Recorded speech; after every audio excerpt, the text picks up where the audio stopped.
आज के क्लास में हम लोग बिहार बोर्ड का हिंदी स्टार्ट करेंगे। हिंदी स्टार्ट करने का अर्थ हुआ कि अभी इसके पहले आप लोग सोचेंगे कि हिंदी तो पढ़ा दिया गया है। हिंदी पढ़ा देने का अर्थ हिंदी नहीं पढ़ाया गया है, हिंदी का सेकंड पार्ट पढ़ाया गया है, क्योंकि 10th क्लास बिहार बोर्ड में 2 ठो हिंदी है और 2 हिंदी है जिसमें का हमने अभी सेकंड हिंदी पढ़ा है, जिसका नाम है वर्णिका। उसमें 5 चैप्टर है और 5 चैप्टर में जैसे कि पहला है दही वाली मंगमा, दूसरा है ढहते विश्वास, तीसरा माँ है, चौथा नगर है और पांचवा धरती कब तक घूमेगी। हमने इसके बारे में पूरी तरह से पढ़ लिया, उसके क्वेश्चन आंसर हर चीज को कंप्लीट कर लिया है।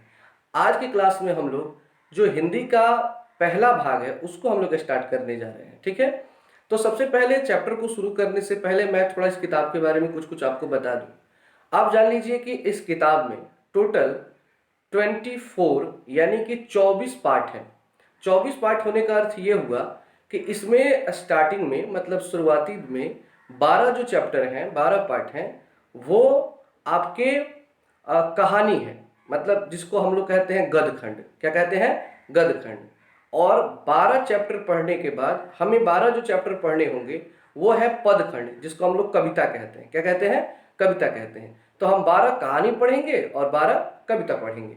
तो आप लोगों को दिमाग में ये रखना है कि 12 पार्ट को जो स्टार्टिंग में है वो गदखंड है और लास्ट में जो 12 पार्ट है वो पदखंड है। तो हम आज स्टार्ट करते हैं अपना पहला चैप्टर, जिसका नाम है श्रम विभाजन और जाति प्रथा। श्रम विभाजन और जाति प्रथा, जिसको लिखे हैं डॉक्टर भीमराव अंबेडकर जी, जिन्होंने संविधान को लिखा था। चैप्टर को शुरू करने से पहले हम पहले थोड़ा सा लेखक का परिचय जान लेते हैं, लेखक के बारे में जान लेते हैं, तब हम चैप्टर की ओर बढ़ते हैं कि फिर उन्होंने अपने चैप्टर में क्या क्या लिखा है। किताब में भी आप लोग देख सकते हैं, मैं किताब का रीडिंग भी लगा रहा हूं। तो किताब में आप लोग देख सकते हैं कि लाइन बाय लाइन एक एक वर्ड को मैं समझाऊंगा और आप उसे लाइन से देखते चलेंगे, ठीक है। दूसरी बात मैं आपसे कह देना चाहता हूं कि अगर आप इस चैनल पे नए हैं तो चैनल को सब्सक्राइब करके बेल आइकन को दबा दीजिए, ताकि जब भी मैं वीडियो अपलोड करूं आपको तुरंत वीडियो सबसे पहले मिल जाए, ठीक है। तो शुरू करते हैं। बाबा साहब भीमराव अंबेडकर का जन्म 14 अप्रैल 1891 ईस्वी में महू मध्य प्रदेश में एक दलित परिवार में हुआ था। देखिए, भीमराव अंबेडकर जी को बाबा साहब कहा जाता है। जैसे हमारे देश के राष्ट्रपिता कौन है? महात्मा गांधी। तो उनको राष्ट्रपिता की संज्ञा दी गई है, उपाधि दी गई है।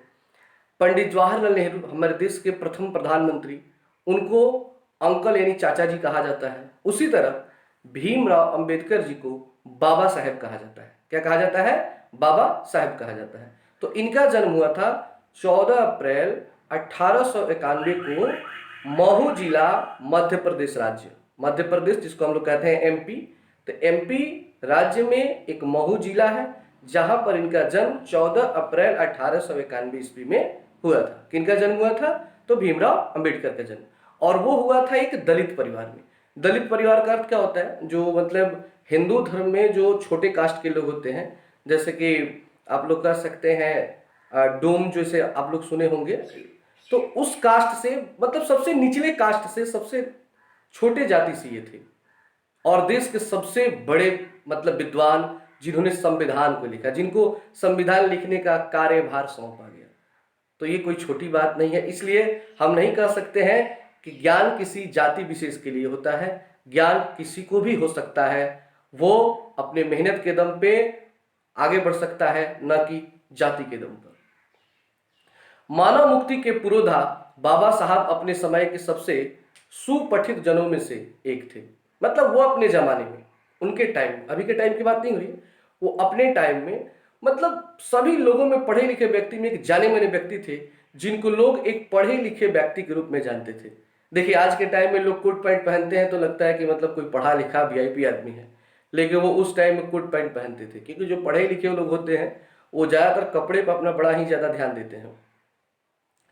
प्राथमिक शिक्षा के बाद बड़ौदा नरेश के प्रोत्साहन पर उच्चतर शिक्षा के लिए न्यूयॉर्क, मतलब इन्होंने प्राथमिक शिक्षा जब प्राप्त कर ली यानी 5वां क्लास, फिर उन्होंने मिडिल क्लास 8 क्लास तक पढ़ाई कर दी, तो उच्च शिक्षा के लिए, उच्च शिक्षा मतलब कि मैट्रिक, इंटर, ये सारी चीज की जानकारी करने के लिए बड़ौदा, बड़ौदा एक राज्य है, मतलब पहले वहां पे राजा हुआ करते थे, तो उस बड़ौदा के जो राजा थे उन्होंने क्या किया कि इनको कुछ पैसा दिया, प्रोत्साहन दिया कि तुम पढ़ने वाले लड़के हो, तुम जाओ बाहर पढ़ाई करो, तुम्हारे जैसे बच्चे पढ़ लिख के देश का नाम करते हैं। तो उनके पैसे से और उनके प्रोत्साहन से भीमराव अंबेडकर जी न्यूयॉर्क गए उच्च शिक्षा के लिए, ठीक है, हाई स्कूल की पढ़ाई करने के लिए। न्यूयॉर्क जो अमेरिका में है, कहाँ पे है जी? न्यूयॉर्क अमेरिका में है। किताब में आप लोग देख सकते हैं, कोस्ट में अमेरिका लिखा होगा। फिर वहां से वो लंदन चले गए, फिर वहां से उसके अगली जो पढ़ाई करनी थी वे वहां से लंदन चले गए। तो लंदन कहाँ पड़ता है? इंग्लैंड में, जहां से अंग्रेज आए थे, ठीक है ना। उन्होंने संस्कृत का धार्मिक, पौराणिक और पूरा वैदिक वाङ्मय अनुवाद के जरिए पढ़ा और ऐतिहासिक सामाजिक क्षेत्र में अनेक मौलिक स्थापनाएं प्रस्तुत की। सब मिलाकर वे इतिहास मीमांसक, विविधवेता, अर्थशास्त्री, समाजशास्त्री, शिक्षाविद तथा धर्म दर्शन के व्याख्याता बनकर उभरे। मतलब वे जब पढ़ाई अपनी पूरी किए तो वो केवल मतलब पढ़ाई ही नहीं की, वो सारे क्षेत्र में, चाहे धर्म से हो, अंग्रेजी पढ़ना हो, इतिहास पढ़ना हो, हर मामले में वो आगे निकले। हर क्षेत्र में उन्होंने बहुत अधिक मेहनत की। स्वदेश में कुछ समय उन्होंने वकालत भी की। स्वदेश मतलब होता है अपने देश में, भारत में। भारत में वे कुछ समय तक वकालत भी किए थे। वकालत का अर्थ में मतलब वकील का काम किए थे। देखिए क्या होता है ना कि पहले के टाइम में जितने भी पढ़े लिखे लोग थे लंदन जाते थे, ज़्यादातर वे लोग वकील ही बनकर आते थे। जैसे एग्जाम्पल में महात्मा गांधी जी हैं, वो भी वकील थे। भले ही बाद में उन्होंने वकालत छोड़ दी और देश की आज़ादी के लिए स्वतंत्रता आंदोलन में जुड़ गए, लेकिन स्टार्टिंग में वो भी एक वकील थे। समाज और राजनीति में बेहद सक्रिय भूमिका निभाते हुए उन्होंने अछूतों और स्त्रियों और मजदूरों को मानवीय अधिकार का सम्मान दिलाने के लिए अथक संघर्ष किया। मतलब अछूता, जैसे क्या होता था ना कि पहले के टाइम में छोटे जातियों से लोग बड़ा ही भेदभाव करते थे, बड़ा ही ज़्यादा मतलब एक क्या था, असमानता थी समाज में। लोग छोटे जाति को बहुत ज़्यादा कष्ट देते थे। तो वो बहुत प्रयास किए कि ये छुआछूत की जो भावना है वो समाप्त हो जाए। फिर उसके बाद उन्होंने महिलाओं के अधिकार के लिए लड़े। ऐसे बहुत अच्छे अच्छे उन्होंने कार्य किए थे। उनके चिंतन व रचनात्मक में तक 3 प्रेरक व्यक्ति रहे। उनके लाइफ में 3 व्यक्ति थे जिनसे वो प्रेरित होते थे, जिनकी बातों को वो अच्छे से समझते थे और उन्हीं के द्वारा बताए गए मार्ग पर चलते थे। और वो कौन थे? बुद्ध, कबीर और ज्योतिबा फुले। देखिए आपसे क्वेश्चन एग्जाम में हो सकता है कि भीमराव अंबेडकर जी के 3 प्रेरकों के नाम लिखें या 3 आदर्शों के नाम लिखें, उनके मतलब आदर्श कौन कौन थे? तो आप कहेंगे महात्मा बुद्ध, कबीर और ज्योतिबा फुले, ये 3 व्यक्ति थे, ठीक है ना। तो इसको थोड़ा सा अंडरलाइन कर लीजिएगा। उनके जन्म भी अंडरलाइन कर लिए, स्टार्टिंग का जो लाइन था। तो मेन टॉपिक वहां पे थोड़ा सा आप लोग अंडरलाइन करते चलेंगे तो अच्छा रहता है। भारत के संविधान निर्माण में उनकी महती भूमिका और एक निष्ठ समर्पण के कारण ही इस समाज उन्हें भारतीय संविधान का निर्माता कहकर श्रद्धांजलि अर्पित करते हैं। क्वेश्चन हो सकता है कि भारतीय संविधान का निर्माता किसे कहा जाता है? तो आप कहेंगे डॉक्टर भीमराव अंबेडकर, क्योंकि भारत का जो संविधान लिखे थे वो कौन थे? वो थे डॉक्टर भीमराव अंबेडकर जी, ठीक है ना। तो इसको याद रखेंगे कि भारत के संविधान का निर्माता किनको कहा जाता है? तो डॉक्टर भीमराव अंबेडकर। दिसंबर 1956 ईस्वी में दिल्ली में बाबा साहब का निधन हो गया और दिसंबर महीने के 1956 ईस्वी में क्या हुआ कि उनकी मृत्यु हो गई। ऐसा बताया जाता है कि शायद उनको मधुमेह हुआ था।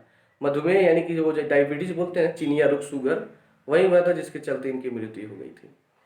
फिर दूसरा पैराग्राफ है, उसको हम लोग देखते हैं। बाबा साहब ने अनेक पुस्तकें लिखी, उनकी प्रमुख रचनाएं एवं भाषण है। अब उन्होंने कौन कौन सी रचना, कौन कौन से पुस्तक, कौन कौन से भाषण लिखे उसके बारे में है, तो इसको थोड़ा देख लेते हैं। The caste in India, their mechanism, genesis and development, the untouchables, who are they, who are Sudras, Buddhism and Communism, Buddha and his Dhamma, thoughts on illustrious estates, the rise and fall of the Hindu women, annihilation of caste आदि हिंदी में उनका संपूर्ण वाङ्मय भारत सरकार के कल्याण मंत्रालय से बाबा साहब अंबेडकर संपूर्ण वाङ्मय नाम से 21 खंडों में प्रकाशित हो चुका है। मतलब इन्होंने जितनी भी रचनाएं लिखी, जितनी भी किताबें लिखी, उसको 21 खंड में प्रकाशित किया गया है भारत सरकार के द्वारा। अब ये तो हो गया भीमराव अंबेडकर जी के बारे में। अब नीचे जो लास्ट पैराग्राफ है वो इस चैप्टर के बारे में थोड़ा सा बताया गया है कि इस चैप्टर में हम लोग क्या पढ़ने वाले हैं, ठीक है ना। यहाँ प्रस्तुत पाठ बाबा साहब के विख्यात भाषण एनिहिलेशन ऑफ कास्ट के ललई सिंह यादव द्वारा किए गए हिंदी रूपांतर जाति भेद का उच्छेद से किंचित संपादन के साथ लिया गया। देखिए ये जो चैप्टर है जो हम पढ़ने वाले हैं, चैप्टर श्रम विभाजन और जाति प्रथा, उसको अंग्रेजी में लिखे थे भीमराव अंबेडकर जी, अंग्रेजी में लिखे थे, लेकिन उसका हिंदी रूपांतरण जो हुआ था, मतलब उसको इंग्लिश से हिंदी में जो कन्वर्ट किए थे, उनका नाम था ललई सिंह यादव। ये क्वेश्चन एग्जाम में कई बार आ चुका है ऑब्जेक्टिव में कि the caste of annihilation of caste, annihilation of caste Bhimrao Ambedkar ji के द्वारा लिखा गया एनिहिलेशन ऑफ कास्ट इंग्लिश से यानी अंग्रेजी से हिंदी में रूपांतरित किसने किया? तो आप कहेंगे ललई सिंह यादव ने, ठीक है ना। यह भाषण जाति पाति तोड़क मंडल के वार्षिक सम्मेलन 1936 के अध्यक्षीय भाषण के रूप में तैयार किया गया था। 1936 में एक लाहौर में भाषण दिए थे भीमराव अंबेडकर जी अंग्रेजी में, उसी भाषण को इन्होंने हिंदी में रूपांतरित किया है जाति को लेकर के कि ये जाति समाप्त हो जाना चाहिए। परंतु इसकी क्रांतिकारी दृष्टि से आयोजकों की पूर्णतः सहमति न बन सकने के कारण सम्मेलन स्थगित हो गया और वह न पढ़ा जा सका। लेकिन कुछ कारणों से क्या हुआ कि वो सम्मेलन नहीं हुआ और लिखा हुआ ये भाषण क्या हुआ, नहीं पढ़ा जा सका, भाषण नहीं हुआ, तो वो इन्होंने किताब में ही छोड़ दिया, किताब में ही लिख के छोड़ दिया, ठीक है ना, और उसको ललई सिंह ने हिंदी में रूपांतरित कर दिया।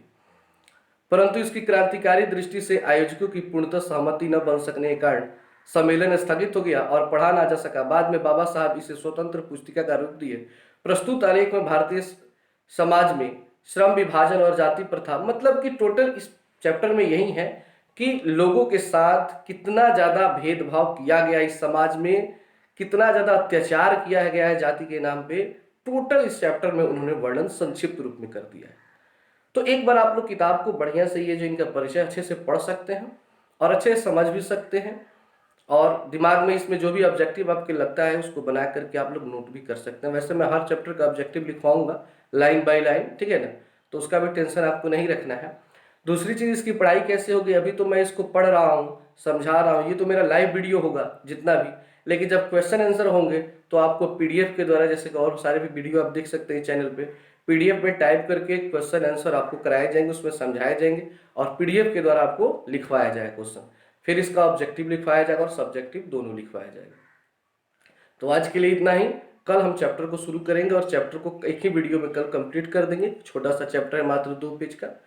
तो बस आज के लिए इतना ही, और आप लोगों से रिक्वेस्ट है कि आप लोग अगर चैनल पे नए हैं तो सब्सक्राइब करके बेल आइकन दबा ही लीजिए, ताकि आपको हर सब्जेक्ट, इस पे 9, 10, 11 एंड 12 टोटल सब्जेक्ट आपको मिलने वाले हैं, मिल भी रहे हैं।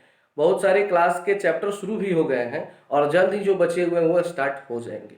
इसलिए आप लोग इससे जुड़े रहें और इसको शेयर करें, कमेंट करें, लाइक करें। तो आज के लिए इतना ही।